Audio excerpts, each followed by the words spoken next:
apontada.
Tudo certo, pessoal. Então, a gente vai começar agora. Como eu disse, eu vou colocar para gravar primeiro e depois vai começar o webinário.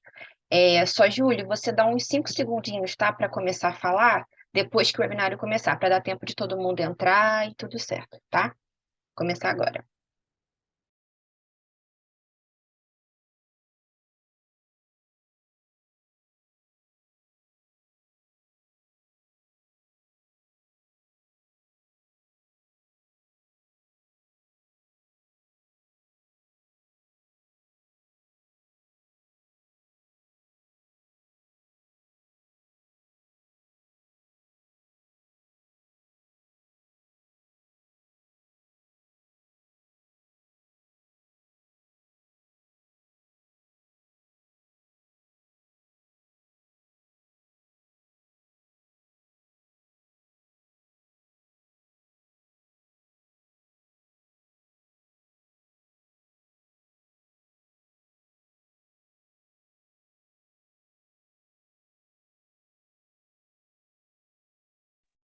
Bom dia, pessoal. Beleza? Esperar o pessoal entrar.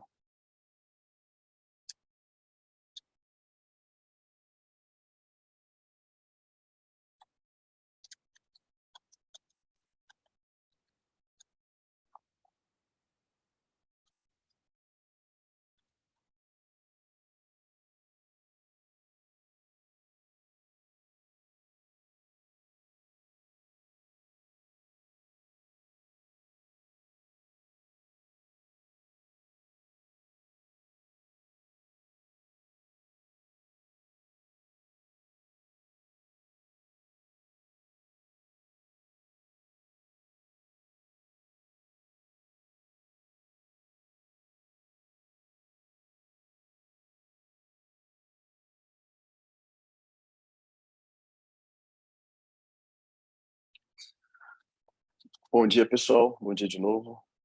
Beleza? Todo mundo bem? Eu sou o Thiago, vou começar me apresentando. Meu nome é Thiago, eu sou da Traction, ou Traction, né? A gente é uma startup de tecnologia do ramo da indústria. Estou aqui com o Júlio. Nós somos da Traction. Eu sou do setor de hardware, de engenharia, né, no geral, e ele é de People, famoso RH. E eu vou falar um pouquinho para vocês hoje sobre desenvolvimento de produto, né? Então, não necessariamente todos os passos que a gente desempenha em todos os produtos, porque eu não acho que exista um roteiro específico para isso, mas talvez dar uma ideia de como funciona o processo aqui dentro e tentar incentivar vocês na própria trajetória profissional de vocês e também a se inscrever e participar dessa caminhada junto com a gente. Peraí, só um minutinho.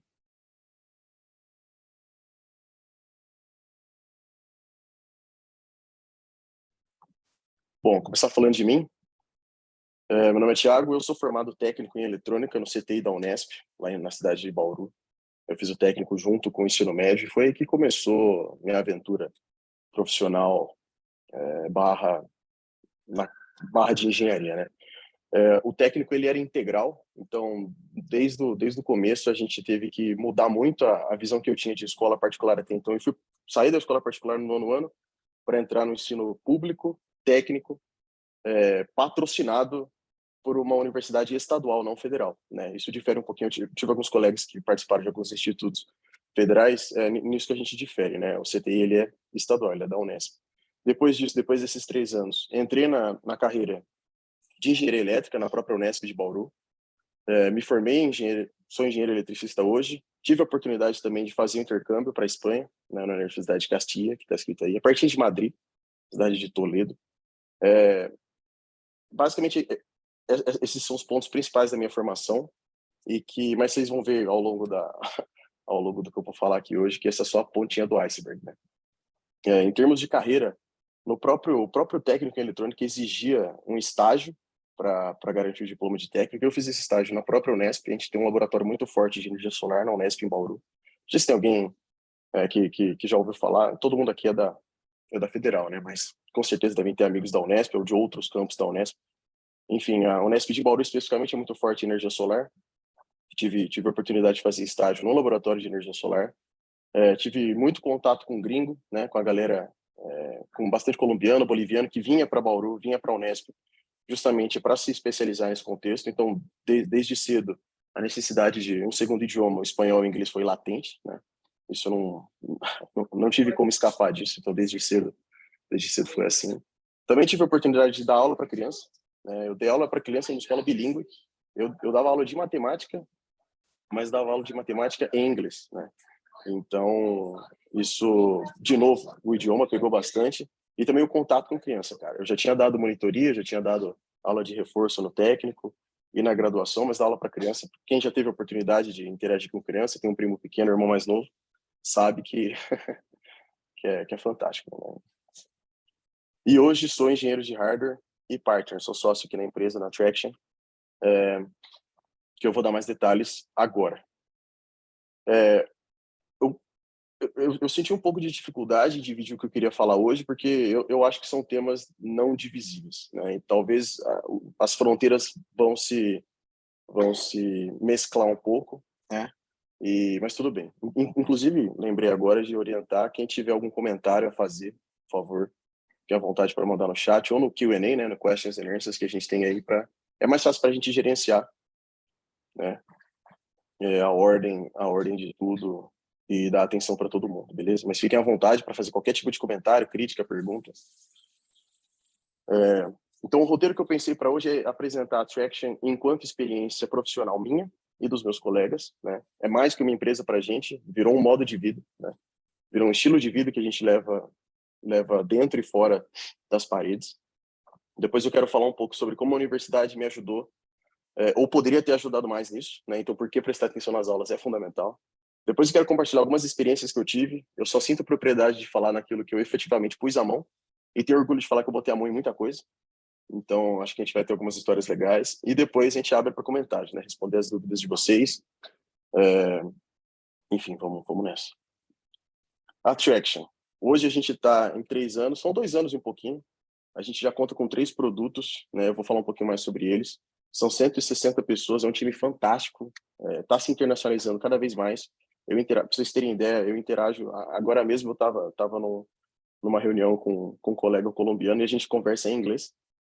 Então, o time é completamente internacional. A gente tem um escritório no México e também nos Estados Unidos, né? Eu já tive a oportunidade de visitar o escritório do México. A gente está investindo muito tempo, muito dinheiro lá.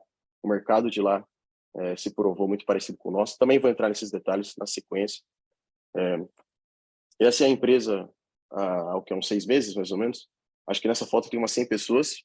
Hoje a gente está quase dobrando esse número, né? Esse foi um encontro anual que a gente fez para celebrar o sucesso de cada um, o sucesso da empresa como um todo, e também uma confraternização, né? A gente acabar se conhecendo melhor. Quando eu entrei na empresa, nós éramos em 16 pessoas, e hoje a gente está em quase 200. Então, hoje em dia é difícil até de ter controle de quem está entrando, os nomes, da onde vem cada um, as habilidades de cada um. A gente morre de medo de perder essas entrelinhas no meio do processo, né? Então, são eventos como esse, são jantares, happy hour. Como a média da empresa é muito baixa, como é todo mundo muito jovem, muito disposto, é muito fácil socializar e descobrir que, às vezes, o rapaz de marketing tem uma ideia fantástica para hardware e vice-versa, né? A gente descobre mais sobre si mesmos e uns sobre os outros todos os dias. Isso eu faço questão de deixar claro para todo mundo. Eu vou começar falando da empresa do principal produto, né? Esse foi o produto que deu origem à empresa, ainda é o nosso carro-chefe em termos financeiros, que é o Smart Track. O Smart Track é uma caixinha, eu tenho uma aqui comigo. É uma caixinha, ele foi desenhado para ser um band-aid, né? Depois a gente descobriu que era mais interessante que ele ficasse de pé do que deitado. Mas ele é uma caixinha, aqui dentro a gente tem um acelerômetro, né? De novo, pessoal, eu imagino que a maior parte da galera aqui vai entender os termos que eu estou usando, mas eu também não quero ficar técnico, tá? Então, qualquer coisa, de novo, reitero, entre em contato pelo chat, abra o microfone se precisar, fiquem à vontade. Então, dentro dessa caixinha a gente tem um acelerômetro. O acelerômetro é a mesma coisa que faz o seu celular mudar de pé para deitado quando você tomba ele, né? O acelerômetro, ele mede intrinsecamente a aceleração, né? Não tem muito segredo nisso. Então, qualquer força que é aplicada no acelerômetro, a gente transforma isso no impulso elétrico e eu consigo medir em grandezas conhecidas, por exemplo, G, quando a gente fala, por exemplo, o piloto o piloto do foguete da NASA foi submetido a 15 Gs. Isso é um nível de aceleração. Quando a gente está falando de máquinas elétricas, a gente está falando mais ou menos entre 3, 4 a 10 G, né? Então não chega ao piloto da NASA, embora algumas mineradoras, são motores que vibram bastante, cheguem. A gente está nessa faixa de vibração, para vocês terem noção dos números que a gente está falando, né? Mas enfim, essa é a caixinha, tem uma bateria aqui dentro, e ele se comunica sem fio, né? Com um receptor que parece tipo um roteadorzinho que vocês têm em casa que roteia a internet. Então, esse cara, ele faz coletas da máquina, eu acoplo esse cara, ele tem uma base magnética, a gente passa cola ele na máquina, do jeito que está no desenho, e ele começa a monitorar a condição de saúde da máquina, que a gente fala, né? Então, ficou provado, toda vez que eu falo sobre isso, é até difícil de acreditar no que eu estou falando, mas podem acreditar no que eu estou falando. Ficou provado que a gente consegue, sim, prever falhas em máquinas elétricas a partir da vibração delas, né? Vibração e temperatura. E, além disso, a gente tem um termistor, que é um sensor de temperatura bem aqui na base do sensor, que levanta informações caloríficas do próprio motor. Então, se o motor começa a esquentar e mantém o mesmo perfil de vibração, o sensor também pega, né? Eu gosto de explicar isso do mesmo jeito que eu expliquei uma vez para minha mãe, e ela achou o máximo, né? E aqui começa a entrar o lance que eu falei de aulas da faculdade. Por que é importantíssimo prestar atenção nas aulas da faculdade? Alguém já teve aula de FFT, ou transformada de Fourier, transformada de Laplace, cálculo 4, a matemática aplicada, enfim, lá na Unesp, se eu não me engano, o nome da matéria era matemática aplicada à engenharia, né? A gente aprende a decompor sinais. Tinha um cara chamado Fourier, tem uma estátua dele aqui no escritório, que decidiu olhar para as coisas de um viés um pouco diferente, né? Então, a história que eu contei para minha mãe, que eu vou contar para vocês, é que imagina que você está numa orquestra, né? Sábado à noite, você está numa orquestra, você foi com seus pais assistir uma orquestra, no Teatro Municipal daqui de São Paulo, então tá todo mundo quietinho, a orquestra começa. O piano, o violino, o maestro fazendo os movimentos harmoniosos que ele gosta de fazer, né? Toda aquela frescura, toda aquela pomposidade envolvida, o som maravilhoso, tudo em harmonia. De repente, na primeira fileira, cai um ursinho de pelúcia de uma criança pequena, né? E essa criança começa a chorar.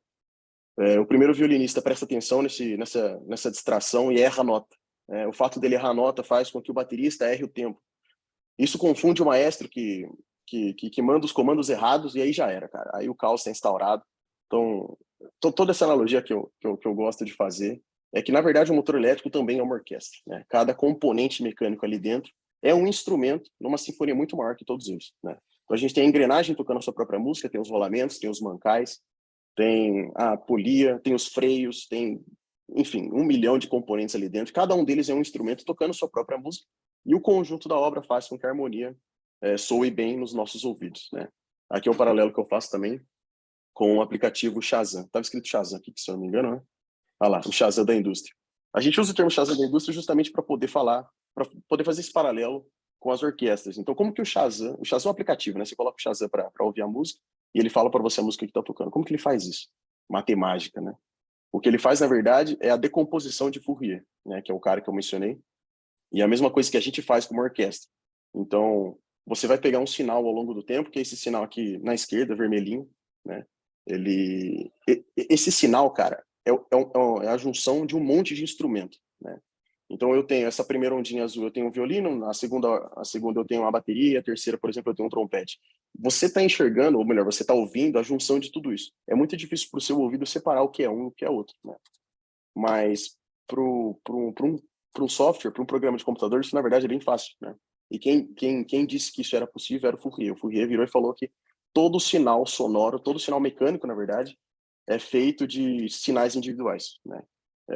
Outro paralelo que a gente faz é com o próprio Pink Floyd. Então a gente tem a luz branca, a gente passa pelo prisma e eu consigo decompor em várias luzes. Quando você está olhando para a luz branca, você às vezes não faz ideia de que tem roxo ali no meio, mas tem roxo e tem todas as outras cores ao mesmo tempo.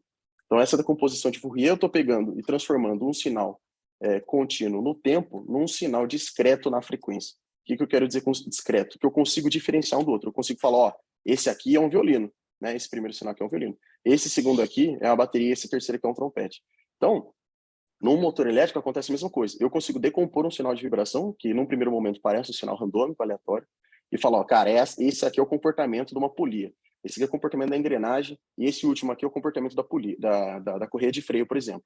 Então, a partir do momento em que o Jefferson, que é o responsável pela lubrificação do motor, esqueceu de lubrificar, o primeiro cara que vai sentir isso acontecer é o rolamento, né? O rolamento vai começar a tritar.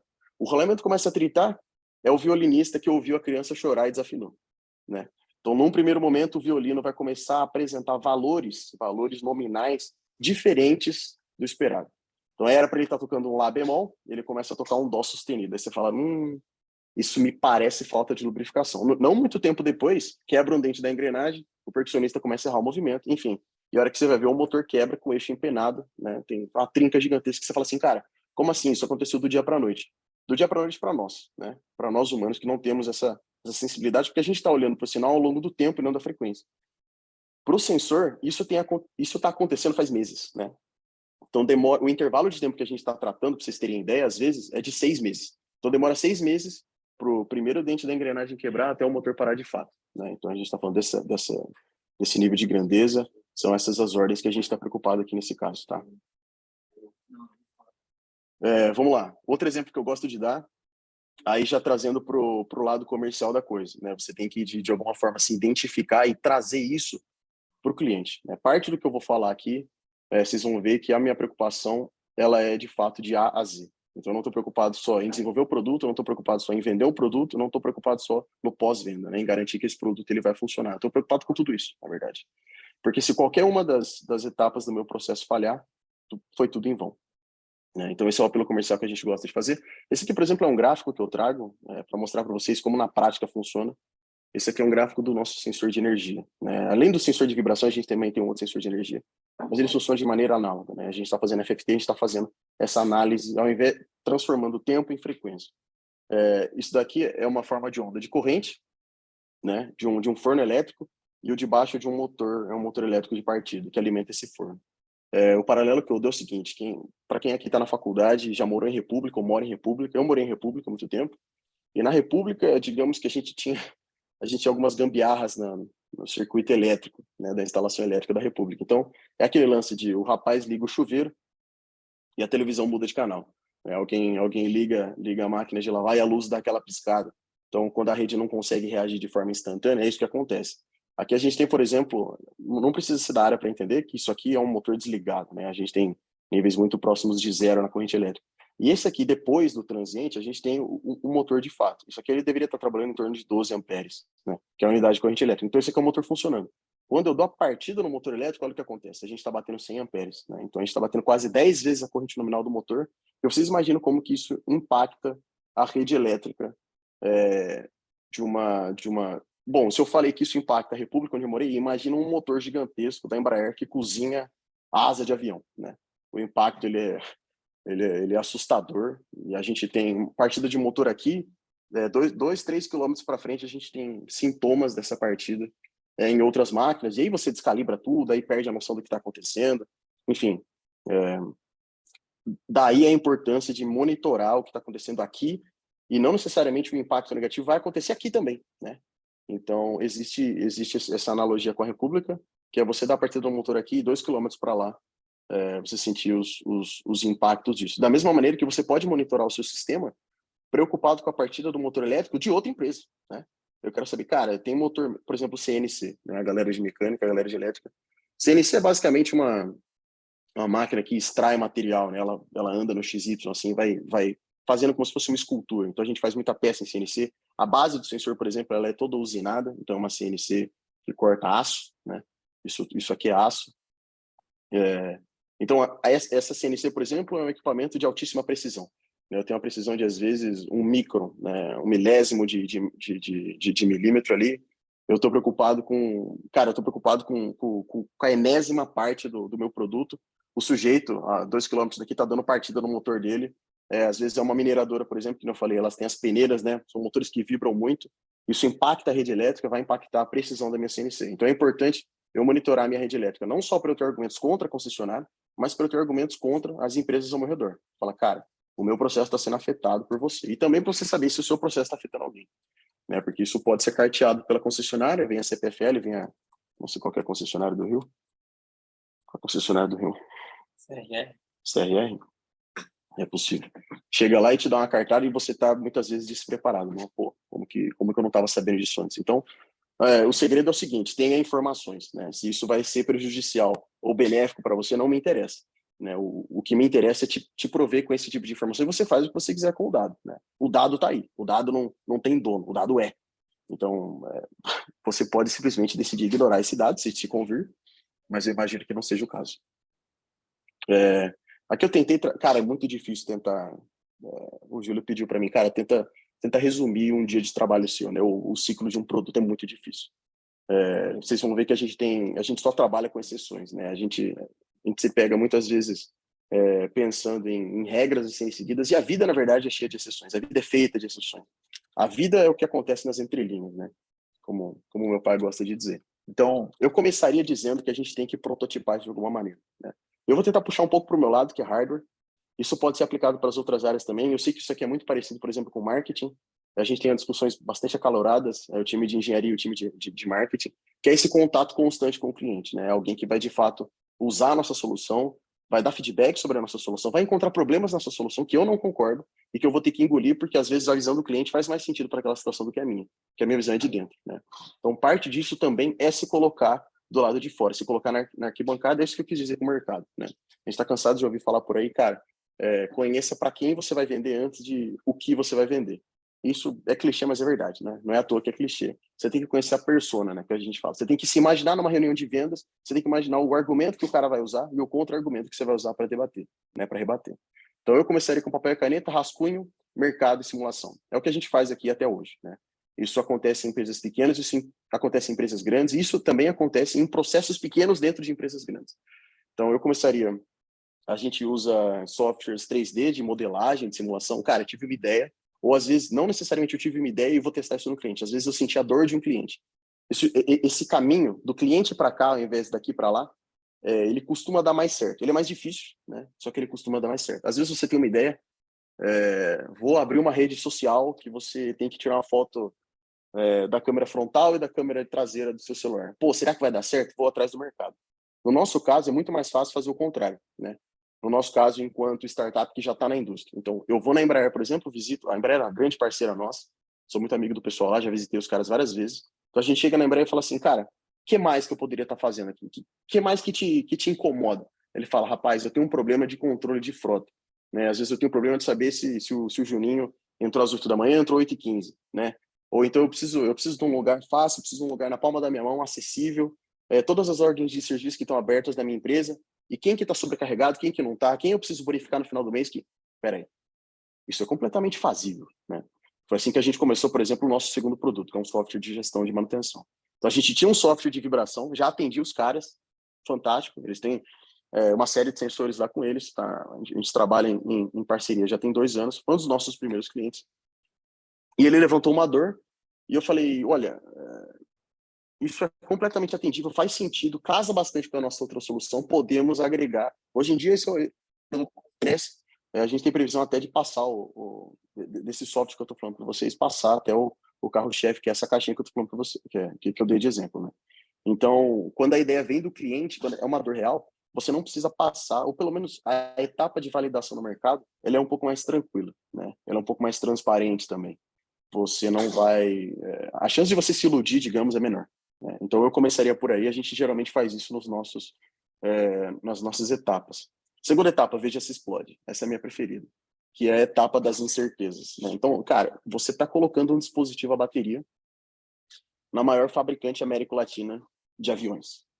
Se você não tiver com medo, é porque tá errado, tem que ter medo mesmo, né? Você não pode deixar que o medo te impeça de realmente sugerir isso pro cara. Lógico, a gente vai ver mais para frente, por exemplo, que algumas áreas específicas da indústria exigem alguns certificados, algumas normas específicas, né?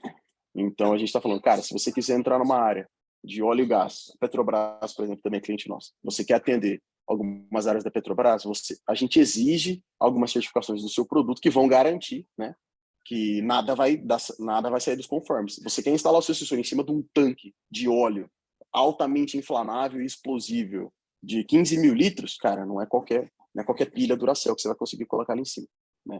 Então, mas no primeiro momento, não é esse tipo de abordagem que você tem que ter. No primeiro momento, a abordagem que a gente tem é o mínimo entregável, é a aplicação em seus clientes parceiros, que é o caso da Embraer que eu falei para vocês, né?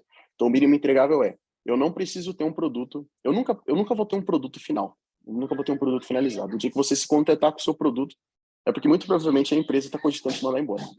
Então, a gente desenvolve o produto aqui dentro e está sempre achando defeito nos próprios produtos. É assim que ele cresce, e é isso que a gente quer também levar para o cliente, né? Às vezes, principalmente os novos membros que vêm de empresas grandes, agora a gente está contratando muito sênior, muito júnior, tipo, uma gama muito diversa de profissionais. É legal ver como as culturas, elas, por vezes, entram em conflito, e às vezes o profissional está esperando, cara, a gente não deveria ter uma validação mais rígida no primeiro momento? A verdade é que não. A verdade é que a maior validação que você pode ter é o próprio cliente, né? Então, às vezes, aperfeiçoar demais a ideia, ser perfeccionista, nessa etapa aqui, é a pior coisa que você pode fazer, né? Você vai gastar tempo, vai gastar recurso e vai gastar, às vezes, uma janela de oportunidade que não volta a se repetir com tanta frequência, né? Não é tão fácil você ter um one-on-one, você ter uma conversa transparente, assim como a gente tem com o pessoal da Embraer, com o pessoal da Petrobras, com o pessoal da Hyundai, por exemplo, são os parceiros nossos, do cara falar realmente, cara, o que me incomoda aqui é X, é Y, é Z, mínimo entregável, resolve o problema do cara, né? Resolve o problema do cara, ainda que isso queira dizer que você vai ter que refazer o produto dentro de 3 meses, né? Não tem problema nenhum você descartar 3 meses de trabalho e começar do zero, porque não vai ser do zero, né? Você tem 3 meses de experiência na conta, você tem um cliente parceiro que está vendo que você está evoluindo com o produto, você tem também o know-how que você não tinha até então, enfim, clientes parceiros, mínimo entregável, e busque uma aplicação que vá dar resultado, né? Use isso também como case para os seus próximos clientes, né? Você precisa, muitas vezes, é difícil você vender um produto perfeito que nunca foi instalado, mas é muito fácil vender um produto, eu não quero dizer medíocre, mas um produto que ainda não está otimizado, mas que já está em diversos clientes, né? É muito fácil convencer alguém de que seu produto é bom se você tem a Embraer por trás falando que seu produto é bom, né? Então, esse primeiro passo seria provar para si mesmo e para os outros que o seu produto funciona, que a sua ideia funciona. O próximo passo é pedir para alguém ver se explode. Aí que a gente começa a se preocupar um pouco menos com as amarras amigáveis, né, que a gente vai ter com os clientes parceiros, tentar expandir um pouco mais essa busca e, de fato, ir atrás das correções que os primeiros clientes levantaram e também das certificações que eu tinha falado no primeiro momento. Então, cara, eu quero expandir para o setor óleo e gás, quero expandir para petroleiras, quero expandir para navios, quero expandir para áreas que, num primeiro momento, não eram áreas que eu estava imaginando. Aí sim você começa a pegar um produto que já existe, já funciona, e dar upgrades pequenos dele, né? Que mais? O principal que eu posso falar aqui é normas. Então, a gente tá falando de um sensor que tem uma bateria que explode, cara. Baterias explodem, por natureza, né? Então, a gente foi atrás, por exemplo, de tirar a certificação EX, que é a certificação que garante que se o nosso dispositivo vir a explodir, a culpa não é nossa, né? Lógico, se você colocar esse cara aqui dentro de um forno de 1000 graus Celsius, ele vai explodir, porque nitidamente não é isso, né? Não é esse o propósito dele. Então você tem que falar para o cliente, ó, isso inclusive é algo que a certificação pede. Você tem que ser muito claro e transparente, né, no manual, no modo de uso, naquilo que pode dar errado, como o cliente deve reagir. Para caso alguma coisa dê errado, então você vai falar, rapaz, não coloque esse sensor dentro do forno, né? Coloque ele em cima do forno, do ladinho, beleza, onde a temperatura não vai passar do que a gente pré-estabeleceu, onde a vibração não vai passar do que a gente pré-estabeleceu. Cumpridos esses pré-requisitos, eu garanto para você que nada vai dar errado. Está tudo dentro dos conformes. Isso quem garante não sou eu, Thiago, da Traction. 23 anos, recém-formado em engenharia elétrica. Isso quem garante é uma instituição gigantesca, né, que é a EX, a própria ISO, Anvisa, que mais? A gente tem agora a Anatel, né? A Anatel, todo dispositivo celular tem que ter a Anatel para interferência entre outros dispositivos. A gente tem certificação Anatel também, porque fez uma necessidade de ter isso. E o último passo, que é o passo mais difícil de todos, né? Pode parecer que tirar a ideia do papel é mais difícil, mas o mais difícil mesmo é tirar... E de 1 para 10 é fácil, cara. É difícil é ir de 100 para 1000, né? Quando a gente começa a falar de escala. Porque a gente começa a perceber problemas que até então não eram problemas, né? A gente teve... Eu não acho que seja um problema, mas a gente teve, em alguns clientes específicos, um número alto de recall, né? Um número... a gente teve que trocar sensores. Por quê? Porque algumas bases quebraram. De novo, o cliente foi instalar num lugar que até então a gente nunca tinha instalado. O nosso mínimo entregável não era o mínimo entregável para aquele cliente específico.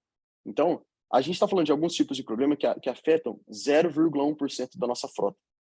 0,1% da frota, quando você tem 100 sensores na rua, é zero. Quando você tem 200 sensores na rua, é zero. Você precisa ter 5.000 sensores na rua para você começar a ver um padrão, né? Então, esse é o problema da escala. Esse é o problema que... É um problema que sempre existiu, sempre esteve lá, mas muitas vezes ele era encoberto, ele era mascarado por outro problema mais latente, né? Então, até hoje a gente resolve o problema e descobre o problema que sempre esteve ali, ele só estava encoberto, né? Então, lógico, eu não estou falando também para a gente jogar meses, não me entendam mal, por favor. Não estou falando para a gente jogar meses de trabalho fora, de jeito nenhum.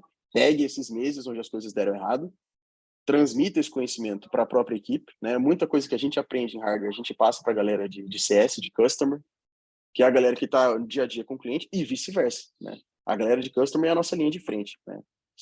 Eles que ocupam as nossas trincheiras aqui. Então, o cliente tem um problema, o sensor para de funcionar, ele tem problema de conectividade. A gente já aconteceu da torre da Vivo cair numa região e todos os nossos sensores ficarem offline, porque a gente depende de internet para funcionar, né? A IoT, internet das coisas. O nosso sensor, eles comunica com a nuvem, eles comunicam com a internet, então eu preciso que a torre da Vivo faça a parte dela. A torre da Vivo não fez a parte dela, cara, porque caiu depois de muita chuva, não tem muito que eu possa fazer, né? A gente forneceu uma série de alternativas para o cliente na época, mas a gente não contava com isso. Nunca, até então, ninguém aqui dentro tinha cogitado que a torre da Vivo podia ser o problema, podia ser o gargalo, né? Então, esse é o tipo de coisa que você só descobre ou quando você traz um profissional com muitos anos de experiência, ou quando você é o profissional que está ganhando muitos anos de experiência aqui dentro, né? Eu me identifico com o segundo caso, porque eu sou jovem, estou disposto a conhecer um monte de coisa, já visitei um monte de cliente, e isso me permite transitar entre as áreas com certa facilidade.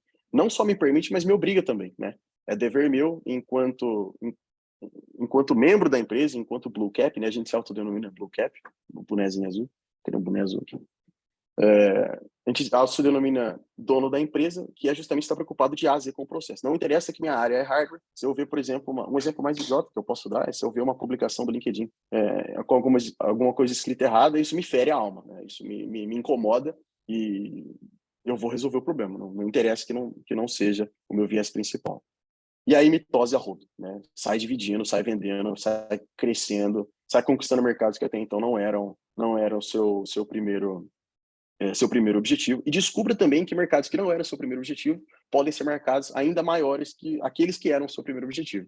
Então, permita-se ouvir do cliente algo que você não concorda, permita-se discordar também, cliente dá muita ideia ruim, né? A gente gosta de falar aqui dentro que ideia boa volta, então não tome uma decisão porque o cliente falou, cara, ia ser melhor que esse botão fosse vermelho, será mesmo? Calma, esse é um cliente, a gente tem 200, né? Deixa a ideia voltada, vamos digerir o que está acontecendo, sleep on it, né?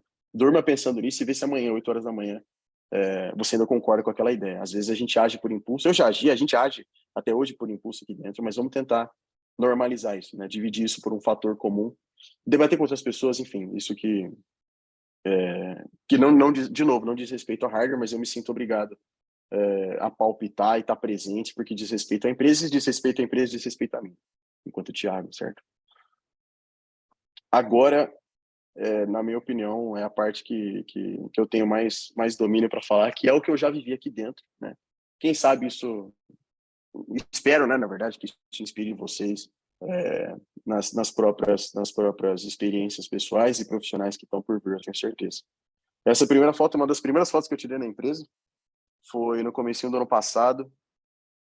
A gente produzia sensor aqui dentro e precisava levar o sensor no correio, né? Então, nada mais justo do que embalar os sensores no papel e levar até a agência do correio desse mesmo jeito, do mesmo jeito que você manda uma carta de amor para alguém, você embala os sensores e leva no correio. É tão simples quanto parece. Essa segunda foto sou eu. Isso aqui é engraçado, porque a gente começou a empresa num prédio comercial e a gente tem que seguir as regras de todo prédio comercial no que diz respeito ao barulho, né? E a gente precisou lixar. Alguns dos processos envolviam lixar sensor, envolviam lixar algumas das nossas peças, e isso fazia muito barulho. Esse sou eu 2 horas da manhã, é, de fone de ouvido, isolante acústico, pronto para fazer muito barulho, sem a preocupação de que algum vizinho ia reclamar, né? São das melhores memórias que a gente tem aqui dentro, são olhar para essas fotos antigas e falar, cara, como era legal naquela época. Hoje essa sala nem existe mais, ela foi tomada por estoque. A gente tem um estoque gigantesco agora. Então, isso que vocês estão vendo no chão, do lado esquerdo, é uma impressora 3D. Foi a primeira impressora 3D profissional que a gente comprou. A gente começou, inclusive, isso é legal contar também, né? A gente começou imprimindo sensor em 3D, isso lá no começo. A gente até hoje imprime muita coisa em 3D, na etapa de prototipagem, que eu estou falando para vocês, porque é muito rápido, é muito barato, né? A gente paga, sei lá, custa R$ 5 uma caixinha dessa impressa em ABS, que é o mesmo material da Lego, né? Hoje em dia é tudo injetado, né? A gente tem um molde, mandou usinar um molde, é um terceiro que faz isso. A empresa vai crescendo, você começa a perceber que nem todas as etapas faz sentido estarem aqui dentro da empresa, enquanto espaço físico, geográfico, né? Faz sentido a gente terceirizar muita coisa. É muito mais fácil cobrar, é muito mais barato, é muito mais rápido também, né? Então, hoje em dia, por exemplo, o processo de injeção ele é 100% terceirizado, né? A gente não bota mais a mão nisso. Mas a gente ainda tem impressoras 3D na área de P&D, né, de pesquisa e desenvolvimento, que é justamente para continuar iterando o protótipo. Cara, e se o sensor fosse meio centímetro mais gordinho para a esquerda, será que isso não ia dar uma base melhor, uma fixação melhor? É esse tipo de pergunta que a gente está sempre fazendo. Por isso que a impressora 3D ainda é um bem valiosíssimo que a gente tem aqui dentro. Essas são as fotos das 2 primeiras semanas que a gente começou a produzir o sensor de energia, que eu falei para vocês. Esse da esquerda é a minha bancada na época. Ela não é muito mais organizada hoje em dia, não. Eu tô brincando assim, hoje em dia é coisa muito mais profissional. Mas do lado direito é um case 3D que vocês estão vendo, com a plaquinha que eu tirei, eu abri uma fonte, eu precisava de energia, abri uma fonte, aqui é uma plaquinha. Enfim, quase, olhando hoje, é quase precário, né? Mas esse daí é o pai de todos, né? Foi daí que vieram os cases injetados, as plaquinhas em aço gravadas a laser, as bases usinadas com ímã, tudo isso veio de muito plástico ABS, muito fio, muito... Tem muita gente aqui, por exemplo, que é do Baja, né? Deve ter a galera que está assistindo que é do Baja, do Fórmula, de outros projetos de extensão mais técnicos. Muita gente da empresa é do Baja. Eu ajudei muito no Baja, lá na Unesp, que é o PAC Baja, para quem conhece. A gente ia direto na oficina. Eu aprendi muita coisa na oficina que não dava para aprender em sala de aula, porque simplesmente não dava tempo, né? Tem muita coisa que você precisa, que nem meu pai fala, né? Tem muita coisa que você precisa aprender com alguém, né? Tem coisa que um livro não vai te ensinar. Então, tem muita coisa que eu aprendi com meu pai, tem muita coisa que eu aprendi com gente aqui dentro da empresa, tem muita coisa que eu aprendi nas oficinas do Baja, do Fórmula e dos outros projetos de extensão, que hoje eu tenho, felizmente, a oportunidade de passar para frente para mais membros, para os novos membros. Esse sou eu numa indústria farmacêutica. Eu trago essa foto porque não tem nada a ver com indústria farmacêutica que eu vou contar, mas é legal porque precisei usar o protetor de barba, né? Eles são quase tão rígido quanto uma indústria alimentícia. Então, esse caso da direita aí é uma página de configuração de Wi-Fi. Todo mundo, sendo da área ou não, já... Quando você se cadastra no Wi-Fi de aeroporto, por exemplo, ele pede login e senha, né? Ou às vezes você tem que assistir um vídeo, blá, blá, blá. Então, o nosso sensor, quando você vai fazer uma configuração muito específica nele, ele vira um ponto de acesso como se fosse um roteador também. Aí você se conecta nele e aparece lá, Traction, configuração de Wi-Fi. E aí você coloca aqui no campo SSID e senha, o login e senha do seu campo. Então, por exemplo, aqui na Traction, eu tenho a rede Traction e tenho a senha Traction 123. Então, o sujeito lá na Embraer, na Fini, na Hyundai, que seja, vai entrar no sensor, vai se cadastrar. Eu vou falar, cara, o nome da minha rede é esse, a senha da minha rede é essa, né? O que aconteceu que foi muito engraçado é que eles descobriram, depois de 2 meses de projeto, que a rede lá começou a ficar muito devagar, muito devagar. De repente, nem o nosso sensor estava conseguindo se comunicar direito. A rede estava muito pesada. Eles foram ver, tinha mais de 300 dispositivos conectados no Wi-Fi. Isso porque o pessoal da fábrica, né, do chão de fábrica, do setor administrativo, descobriu que eles poderiam entrar, né, no mesmo ponto de acesso e ver a senha. Na época, contando agora parece meio idiota, né? Mas na época a gente não tinha os asteriscos, né? Então estava escrito aqui Traction 123. Então bastava você entrar no ponto de acesso, descobrir a senha, né, do Wi-Fi da empresa, e todo mundo começou a usar isso para descobrir a senha do Wi-Fi, viralizou, passou a senha para todo mundo. E aí a internet ficou devagar e o cara falou, ele ligou para mim, Thiago, a gente tem um problema aqui, cara. Eu já mudei a senha diversas vezes, eles continuam entrando e descobrindo a senha. Não tem como você resolver isso para mim? Eu falei, cara, 2 palitos, vou colocar um asterisco no lugar da senha, né? Por que a gente não fez isso desde o início? Todo lugar que você vai, você digita a senha e vira um asterisco. Mas isso é um exemplo legal de feature, de feature, cara, muito simples e que mudou completamente. Se você não colocar o asterisco, o projeto não funciona, né? Porque a galera vai se conectar na rede, a internet vai ficar devagar, o sensor não consegue enviar as coletas para o servidor. Esse é o tipo de coisa que não adianta nada você ter uma base perfeita, mandar usinar, nossa, gastei uma fortuna e chegou lá, o seu Wi-Fi não tem asterisco, a sua rede é devagar, nada funciona. É interessante ver, enquanto membro do time de engenharia, é interessante ver que o nosso papel aqui ele é muito pequeno, na verdade, né? Eu não quero, lógico, desmotivar o meu trabalho nem de nenhum engenheiro por aí, mas a gente tá sujeito a tanta variável, cara, a tanta variável humana, né? É surpreendente quão insignificante às vezes é você fazer o produto funcionar. Tantas variáveis que a gente está sujeito, tanta coisa que pode acontecer no meio do caminho. Aqui é outro exemplo, esse sou eu. Isso aí foi na Suzano, outra parceira nossa, de papel e celulose. A gente foi instalar alguns sensores no motor e o que foi interessante aqui é que eu tirei essa foto 5 minutos antes de cair minha pressão e eu precisar sentar no chão, porque essa foto eu ainda tô bonitinha, dá para você ver o céu azul lá atrás e tal. Mas eles têm umas caldeiras gigantescas que embaixo e alguns motores ficam instalados embaixo da caldeira. Eu fui instalar alguns desses sensores, tive a oportunidade de conhecer a planta. Isso fica no interior da Bahia, numa cidade chamada Mucuri. A média de temperatura lá é 42 graus. Eu sou de Bauru e eu pensava que Bauru era uma cidade quente. Não é, né? Mucuri é uma cidade quente. Fica 2 horas do litoral, num distrito de Mucuri, na verdade. A gente está falando de uma cidade que a média é 40 e poucos graus, o motor está a 100 graus, tem vapor a todo momento na sua cara, e aí a gente pede para o cliente, olha, você precisa lixar a base do motor e instalar não sei o que, não sei das quantas. Não dá, meu, não dá, a pressão caía e eu fui pro chão, né? Foi isso que aconteceu. Esse também é um tipo de dificuldade muito bacana. Na hora não foi muito bacana, mas olhar agora é bacana você perceber que, de novo, você pode ter um Wi-Fi maravilhoso, pode ter uma base usinada, pode ter tudo. Não adianta nada você dar o sensor na mão do técnico que vai fazer a instalação e o cara desmaiar, né? Você não pode... Esse tipo de região, inclusive na indústria, são regiões de rápido acesso, que eles chamam. Então, você entra, você aperta um botão na parede, você entra, começa a contar um timer de 15 minutos. Deu o timer de 15 minutos. Se você ainda não saiu, começa a tocar alarme, porque se você ainda não saiu, a chance de você não sair mais é grande, né? Então, a gente está trabalhando com algumas zonas, por exemplo, de periculosidade. E isso nos obriga, enquanto engenheiros, a melhorar a fixação do sensor, deixar ela mais rápida, deixar ela mais ágil, deixar as instruções para o cliente cada vez mais claras, garantir que o cliente está bem instruído antes de levar ele para o campo. Então, agora a gente tem uma reunião de onboarding, por exemplo, com todos os clientes. Seus sensores chegaram, pega seu sensor aí na mão que eu vou pegar o meu aqui. Tá vendo essa base aqui? Ela é usinada, não sei das quantas. Esse imã aqui não é suficiente para colar o sensor em alguns dos ativos, você vai precisar aplicar cola. A gente vai instalar dessa maneira, o eixo X, o eixo Y, o eixo Z, vamos procurar. Enfim, todas as instruções que você tem que passar para o cara, passe para o cara antes dele estar num ambiente de alta periculosidade, né?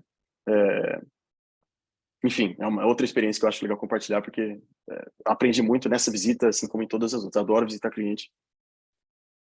Também tem o lado bom. Esse foi numa premiação que a gente recebeu faz um mês mais ou menos, de top 100 startups brasileiras. A gente foi destaque em internet das coisas, em tecnologia. E eu fui receber o prêmio, comer e beber de graça. Esse é o máximo, isso a Globo não mostra, né? Na verdade, isso é o que a Globo mostra. Isso que tá na minha foto do LinkedIn e tal. E do lado direito é um evento que a gente fez. Esse é um quadro elétrico que a gente fez no evento lá do México. Também tive a oportunidade de ir para o México. Esse evento foi na cidade de León, fica no norte do México. e a gente foi falar com outros potenciais clientes quando foi a nossa primeira investida no mercado mexicano. Agora a gente já tem uma base bastante solidificada para o lado de lá, mas essa foi a nossa primeira grande investida, nosso primeiro grande, vamos com tudo, né? Vamos trazer o que a gente sabe do Brasil e aprender muito com a cultura local, né? A cultura é muito parecida com a nossa, o jeito de lidar com os problemas é muito parecido com o nosso, mas claro que, para começar, eles falam espanhol, não falam português, então esse já é um impedimento gigantesco. Todos os nossos manuais e guias que estavam em português não funcionam para lá, né?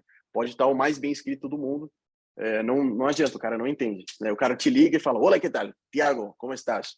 E você precisa responder o cara em espanhol, é o atendimento ao cliente, a gente teve que contratar muito mexicano, muito colombiano, boliviano, a gente tem um time vasto de todos os lugares que vocês imaginarem. Gosto de contar isso também tem o outro lado da história, né? Nem tudo é desmaio e apertar parafuso. Esse sou eu cumprindo mais alguns papéis na empresa que não tem nada a ver com a minha área, né? A gente tem o Intensivão, é um evento patrocinado pela empresa, pela Traction, de educação gratuita para todos e todas, né? Então a gente fala muito sobre... eu tive a oportunidade de falar no último Intensivão que aconteceu, no 7.0, eu falei sobre monitoramento e gestão da manutenção para o lado da energia elétrica, né? Então eu falei sobre o nosso novo sensor de energia elétrica, de sensor e corrente elétrica. Falei como que isso pode impactar o mundo, como que isso pode mudar o dia a dia na sua indústria, enfim. Do lado direito sou eu morro de vergonha desse vídeo, foi um dos primeiros que a gente gravou. Sou eu falando sobre um sensor novo em espanhol, né? Eu precisava de alguém que falasse espanhol, eu morei na Espanha, então fazia sentido. Gravei o vídeo em espanhol, a gente lançou. Cara, tudo isso para dizer que eu sou formado em engenharia elétrica e tô gravando vídeo em espanhol, né? Então, isso para mim é o máximo. O que eu estava falando antes sobre o intensivão, a gente gosta muito eu acho que a gente peca zero nesse assunto, que é a comunidade, né? A gente está muito preocupado, de novo, não só com o que o cliente tem a reclamar da gente, mas também a contribuir. Então, a gente tem eventos gratuitos, exemplo disso é o Intensivão, que é um evento que acontece no YouTube, um webinar que acontece no YouTube, a gente sempre traz profissionais da área, são 3 a 4 dias de evento gratuito que acontecem no YouTube. Grupos, Telegram, WhatsApp, LinkedIn, a gente está em contato constante, direto com todo mundo que precisa, a gente tem muito material gratuito que a gente está disponibilizando nesses grupos. Escola profissionalizante, esse já é uma pegada mais profissional também, tem muito curso gratuito aí também que oferece certificado, por exemplo. Então, às vezes o técnico ou alguém que não teve oportunidade de fazer um curso técnico, não teve oportunidade de se especializar e é cliente nosso, entra em contato com a Traction, olha só, eu gostaria de entender um pouco mais sobre FFT, gostaria de entender mais sobre a analogia da orquestra que você estava falando, será que não tem como eu tirar um certificado disso? Tem sim, a gente também está preocupado com isso, porque a gente entende que, na verdade, é uma troca que a gente está fazendo, e aí, se alguém vai ser beneficiado de tudo isso, somos nós mesmos também, né? Então não tem por que a gente querer vender um monte de sensor que faz um monte de coisas, a gente não tem um público que entende o que a gente está dizendo, né? Então essa é a nossa forma de oferecer, de devolver um pouco também para a sociedade que a gente está fazendo e de capacitar os profissionais que vão estar usando os nossos próprios produtos. Então faz muito sentido tudo isso. E também tecnologia, a gente tem uma série agora, esse aí que está aparecendo aí é o Hugo, ele grava um monte de vídeos de curiosidades de motores elétricos, gestão da manutenção, como mudar o seu organograma, curiosidades também de casos que aconteceram com a gente tem muito case de sucesso com clientes que topam gravar. Olha só, na Embraer, por exemplo, é um case de sucesso que a gente já gravou, eles tiveram uma redução muito alta nos custos de manutenção. Será que a gente não pode ir aí gravar, mostrar como é o dia a dia? Eles acham o máximo, porque eles vão aparecer na TV, e a gente acha o máximo também, porque a gente tem uma empresa de peso contando a nossa própria história, né? Isso é muito legal de ver, isso é muito legal de prestigiar. Por último, eu queria falar... o clichê é falar que não existe fórmula secreta, mas existe sim, ela só não é secreta. A fórmula para fazer qualquer produto dar certo é você se preocupar com tudo em todos, né? É isso que eu quis dizer ao longo da palestra. Espero que isso tenha ficado claro, mas eu, enquanto engenheiro de hardware, enquanto formado em engenharia elétrica, eu estou preocupado o tempo todo com o cliente, né? O que o cliente vai achar disso? Como que a gente pode alcançar mais clientes? Como é que a experiência do cliente consegue ser melhor? Então, eu estou o tempo todo entrando na nossa própria plataforma, instalando sensores, sofrendo as dores que eles sofrem, né? Tudo isso para tentar não só diminuir, né, a distância que existe entre a academia e a indústria, mas também para aproximar eles de uma solução perfeita, né? Se eu puder prover isso, ótimo. Se não, ótimo também, vou atrás, né? Então, a fórmula secreta o cara de hardware se preocupar com tudo que está acontecendo o tempo todo. A gente não pode se satisfazer. Eu não me dou por contente em desenvolver um produto e falar, olha aqui, produção, pode produzir, pode terceirizar o que vocês quiserem, pode chegar no cliente, não é mais problema meu, de jeito nenhum. A gente organiza semanalmente, pelo menos uma vez por mês, todo mundo da equipe de desenvolvimento de engenharia, a equipe de programação, visita os clientes e tem contato direto com esses clientes para ter esse feedback no one-on-one, ter esse feedback, sentir na pele o que o cliente passa, né? Sábado, era um sábado, 10 horas da noite, eu estava no interior da Bahia, a 40 graus, o samba comendo solto do lado de fora da indústria e eu ali instalando sensor. Então, cara, é muito fácil, quando você está lá, sentir na pele, é muito fácil você ver que o nosso processo, às vezes, peca em alguns aspectos, né? É muito difícil fazer isso sentado num prédio comercial no centro de São Paulo. Então, esse é um diferencial da Traction, um diferencial gigantesco. Eu, pelo menos, ainda não tive contato com outra empresa que se preocupe tanto assim com a experiência do cliente. É fantástico. E participar disso é o máximo, né? Quando eu fiz a apresentação no LinkedIn, por exemplo, veio uma galera falar para mim, nossa, Thiago, que bacana, a gente tem isso aqui também. E aí você começa a conversar com o cara e descobre que ele tem muito mais a oferecer para você do que você para ele até. Porque ele tem 30 anos de indústria, né? E eu tenho 2 anos de pós-formação.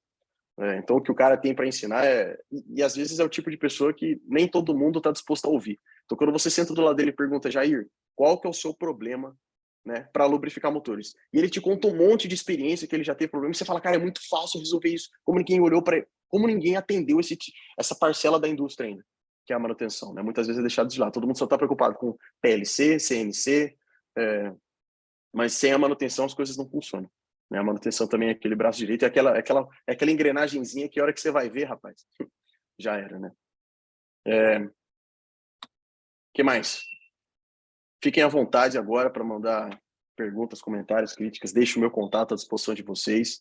Inscrevam-se. A gente está com vagas abertas para todas as vagas o ano inteiro, né? Não, se você for bom, você vai entrar. Não tem essa de se adequar a fit nem nada. Marca uma conversa com a gente, conversa comigo, conversa com o Júlio. O Júlio está aqui para dar todo esse suporte. Ele é responsável por People, por RH hoje em dia. Ele vai saber falar isso melhor do que eu. Se há alguma coisa que te incomodou, se há alguma coisa que te incentivou, use isso como combustível para agregar com a gente, né? E agregar também para o mundo da manutenção, que a gente está só começando, certo? Veja o nosso stand também na feira que está tendo aí da Federal. E é isso, galera. Se alguém quiser fazer algum comentário, alguma crítica, agora é a hora. Se não, anotem meu contato. Vamos embora.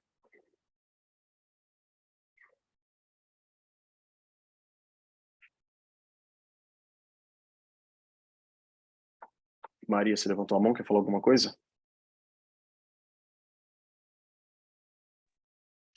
Queria agradecer a excelente palestra aí que vocês fizeram. Amei. Eu já mandei um monte de coisa para os meus alunos na sala de aula. Eles assim, professora, eu estou em aula agora, mas está gravado? Eu falei, está gravado, vocês vão assistir depois. Então, eu tenho uma turma inteira aí de empreendedorismo, né? Uma galerinha aí fazendo vários trabalhos. Inclusive, a gente vai ter um hackathon, hein? Então, vai ser legal que vocês podem entrar lá na sala, dar algumas dicas. Vai ser um prazer recebê-los. Vai acontecer daqui a pouco, meio-dia. Então, venham para dar umas dicas lá, como é que o pessoal pode montar as equipes, né? A galera de programação também. Vai ser muito legal. Olha, amei, Thiago. Super parabéns. Vocês estão assim, nota 10. Muito bom. Ó, tem um monte de gente escrevendo aí para vocês, ó, dando parabéns. Ó. A Raíssa colocou, interessante a palestra, muito boa, parabéns. Muito bom.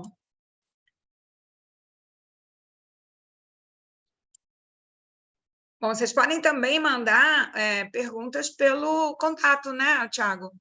Você deixou aí para o pessoal? Pode. Deixou, né? Deixei. Tá aqui. Legal, legal. Joia. E aí o pessoal pode mandar alguma dúvida, alguma coisa, com certeza. Pode mandar qualquer coisa. Com Estou no certeza LinkedIn também. vai dar um pico aí de entrada no stand para conversar com vocês, né? Porque toda vez que acaba uma palestra, a galera vai todo mundo lá para o stand para ver as vagas que vocês estão oferecendo. Tem vaga também para PCD? Pessoa com deficiência? Tem. Júlio, Cadê você? Especificamente não, mas a gente consegue fazer qualquer tipo de ajuste, se preciso, para esse profissional possa entrar e performar o máximo possível. Então, com certeza, entre em contato com a gente e a gente esquematiza o que for possível, necessário. A gente busca encontrar pessoas que consigam performar muito e que consigam ser felizes performando, o melhor de tudo, como vocês puderam ver da atuação do Thiago. É exatamente esse tipo de profissional que a gente busca. Então, independente de quem você seja, por favor, aplique para trabalhar com a gente e vamos bater um papinho. Muito bom, gostei de saber, porque é legal a gente informar isso para os nossos alunos, né? A gente tem poucos alunos na escola, né, que são PCDs, mas é legal porque a gente está com a palestra aberta ao público externo, então está o Brasil e o mundo aqui dentro, né? As visitas vão acontecendo. 3 horas da madrugada, eu estava fazendo chat ali com a galera, até registrei, mandei para a equipe, ó, gente, tem gente aqui, ó, 3 da madrugada, né? Então, assim que a plataforma abriu, a galera lotou. Então, assim, é bom saber que existe também esse preparo todo, né, para vocês receberem os novos participantes. A Fernanda colocou aqui um parabéns para vocês, ó. Fernanda Ferreira, o Márcio Silva também. Mandou muito, Tiago. Bom, se vocês quiserem fazer aí os comentários finais, falar mais alguma coisa sobre para a empresa também, então vai ser bem legal. O que vai ter aí de discussões lá no chat? O que tem lá no seu stand? É bom para a gente chamar o pessoal para ir lá para conversar, né?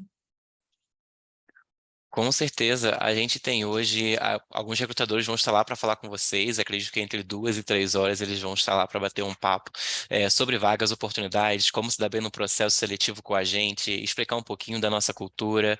E no stand nós temos lá um banner que mostra vários conteúdos incríveis que a gente tem disponível, já caso queiram acessar nas nossas redes sociais, então Instagram, LinkedIn, YouTube, fiquem à vontade para acessar lá e com certeza se ficar alguma dúvida pode mandar e-mail para o Thiago também, se quiserem dúvidas mais específicas, técnicas, mas também sobre pessoas, cultura, vagas, pode mandar para mim. O meu e-mail também é super fácil, é julia@traction.com. Vou deixar aqui no chat. E nós temos recrutadores especializados por vagas e vai ser muito bacana caso você que tenha um interesse maior por uma área de atuação, você pode já falar isso e a gente coloca você direcionado para um recrutador, já fala com uma pessoa que pode jogar você para dentro do processo seletivo e daqui a pouco, quem sabe, está falando aí com o líder da área que você atuaria. Então, com certeza é uma mega possibilidade. Como vocês viram na foto, há menos de um ano atrás a gente tinha 50 profissionais e agora a gente já tem quase 200 que estamos batendo. E é um crescimento muito exponencial, internacionalizamos tem pouco tempo e já estamos com um time bem bacana de se ver lá fora, tanto no México quanto nos Estados Unidos. Mandamos alguns profissionais daqui para lá para ajudar na escalabilidade do produto e repetir o potencial de crescimento que tivemos aqui no Brasil por um mercado também internacional. Então, é um mercado onde quando os fundadores, os C-Levels aqui da organização, eles entrevistam profissionais, eles falam que o que eles buscam mais ouvir é interesse das pessoas em crescer, porque aqui é o que você mais encontraria. Se tem alguém que fala assim, cara, eu quero crescimento rápido na minha carreira, o ambiente é exatamente esse, e aqui você consegue encontrar isso. A gente tem casos de pessoas que saíram de estagiários a heads de áreas que nem existiam antes em um ano, então realmente são possibilidades muito visíveis aí para sua carreira. É lógico, isso também traz muita consequência, que é trabalhar duro, mas se você quer crescer rápido, não tem outro caminho, né? É verdade. A gente sente isso na pele, né? Os nossos alunos ali, professora, tem estágio, mas tem que estar para a prova, tem tanta coisa. Eu falei, ó, você tem que dar duro, aqui eu só sou o rascunho. Quando você for para o mercado, você vai estar passada limpo. Vai piorar.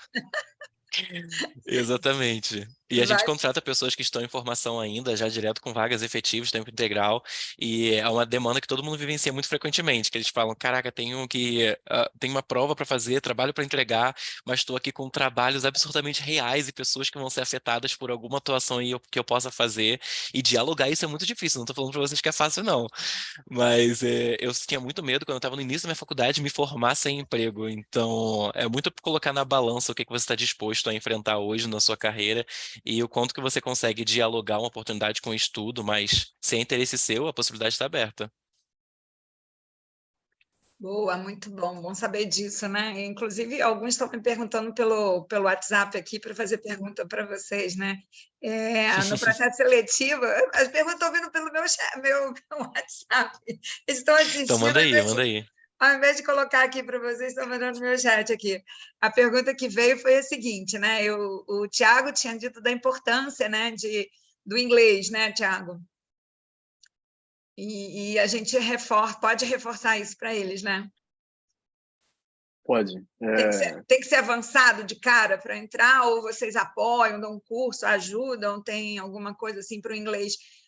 Pode entrar como intermediário, de repente, e força de vontade para chegar avançado? Excelente pergunta. A gente contribui, sim, com o curso de inglês e espanhol aqui na empresa. Como a gente está expandindo para o México, não faria sentido investir só no inglês da galera. Pode entrar em qualquer nível de inglês. Lógico, o inglês ele sempre vai ser diferencial, mas não se preocupe que dá tempo de aprender aqui dentro. E isso aprende de forma passiva até. Como eu disse, hoje cedo eu estava conversando com um colombiano em inglês, então isso me obriga a falar inglês com ele, e ele é meu próprio professor. Né? De vez em quando a gente aprende os termos em português também, eu ensino para os gringos as expressões outras, mas é muito fácil aprender inglês quando você tem um time internacional, né? Legal. Isso a gente sempre fala, né? Eles ficam com medo, às vezes, até de fazer inscrição no processo seletivo, que acho que vão ser rifados logo de cara. Eu falei, depende, tem empresas que realmente a reunião rola em inglês, então se você não souber inglês, você não vai nem conversar, você não vai interagir. Então, por isso que, às vezes, o critério é eliminatório, ou às vezes o critério é classificatório. Mas, gente, eu estou aqui, eu entrei de gaiato, porque eu sou apaixonada pelo tema, né? Então, eu estou aqui para dizer para vocês que eu estou muito feliz, a palestra foi incrível, amei, e eu vou entrar agora no Hackathon, então eu vou ter que sair, vou me despedir de vocês, mas vocês façam um fechamento aqui, tá bom? Valeu, pessoal!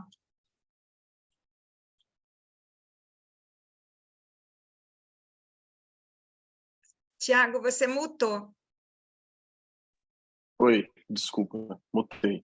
Bom, queria agradecer de novo, então, a organização do evento, a cada um dos presentes, você também, Mari. Queria agradecer ao Júlio pelo convite e a oportunidade. Espero ter transmitido um pouquinho, bem pouquinho, do que a gente vive aqui todo dia. Né? E, de novo, se você se sentiu incomodado, você tem que se sentir incomodado, cara. Se não for assim, não funciona. Se você se sentir incomodado, se inscreva. Né? Você aprende inglês, aprende espanhol, aprende programação, aprende a linguagem que precisar aqui dentro. Mas você tem que se sentir incomodado. Isso não dá para eu te ensinar, infelizmente. Né? Então, é esse tipo de gente que a gente está buscando. A galera que não tem medo de fazer o que precisa fazer para fazer acontecer. Beleza? Valeu, pessoal. Então, Júlio, o tchau final. Muito obrigado, gente, pela participação de vocês. Os contatos estão aí na tela. Fiquem à vontade para mandar qualquer dúvida, sugestão. Me achem no LinkedIn também, achem o Thiago. Se você digitar Traction e colocar em pessoas, tanto o Júlio quanto o Thiago, vocês vão achar muito, muito fácil. E a gente fica super à disposição. Desejamos sucesso para a carreira de vocês, independente se vocês escolham uma atuação na Traction ou não, mas assim, escolham na Traction, porque poucos lugares são tão bons de trabalhar como aqui. E com certeza fico aí à mega disposição de vocês. Qualquer dúvida, a gente vai continuar batendo papo aí pelo stand durante esses próximos 3 dias. E a gente vai se encontrar com certeza em um momento ou outro. Um forte abraço para todo mundo.